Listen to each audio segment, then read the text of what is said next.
తోటపల్లి గూడూరు మండలంలోని చింతోపు పంచాయతీలో రెండవ రోజున పెద్ద హరిజనవాడ గందల్లపాలెంలో ఎన్నికల ప్రచారం నిర్వహించారు. ఈ సందర్భంగా ఇంటింటికి వెళ్లి కరపత్రాలు అందజేసి ఫ్యాన్ గుర్తుపై ఓటు వేసే విధానాన్ని వివరించారు.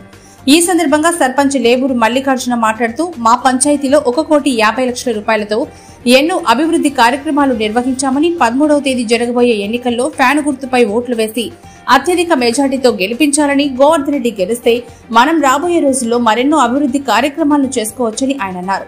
అనంతరం 5 కుటుంబాలు టీడీపీని వీడి వైకాపా తీర్థం పుచ్చుకున్నారు. ఈ కార్యక్రమంలో తమ్మిరెడ్డి కృష్ణ, తమ్మిరెడ్డి మమత, లేబూరు మల్లికార్జున, లేబూరు బాలాజీ, లేబూరు మహేష్, జగన్నాటి వీరరాఘవయ్య, ఎండ్లూరి ఏడుకొండలు, జగన్నాటి శ్రీనివాసులు, వైస్ ప్రెసిడెంట్ ఇనుకుంట సుధాకర్, జగన్నాటి మస్తానయ్య, పాసం శివకుమార్, తుపాకుల చిన్న, ఈసం సీనయ్య, పసుపులేటి సీనయ్య, గుండాబత్తిన వెంకటేశ్వర్లు, మేరుగ మణి, పసుపులేటి శ్రీకాంత్, పాసం బుజ్జయ్య కార్యకర్తలు అధిక సంఖ్యలో పాల్గొన్నారు.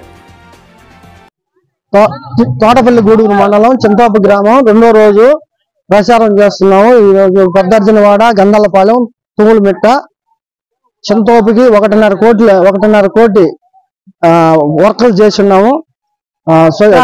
ప్రహరీ గోడ, వాటర్ ట్యాంకు, మినరల్ వాటర్, డ్రైనేజీలు, సిసి రోడ్లు, శ్మశానంలో ఈ బోర్లు, హ్యాండ్ బోర్లు వేస్తున్నాము. కాకాని గోవర్ధన్ రెడ్డి మూడోసారి ఖచ్చితంగా గెలుస్తాడు. పైన జగన్ మోహన్ రెడ్డి గారు గెలుస్తాడు. మన పార్టీ పథకాలు నచ్చి ఒక 5-6 కుటుంబాలు పార్టీలో నుంచి ఈ రోజు వైఎస్ఆర్ పార్టీలో జాయిన్ అయ్యారు.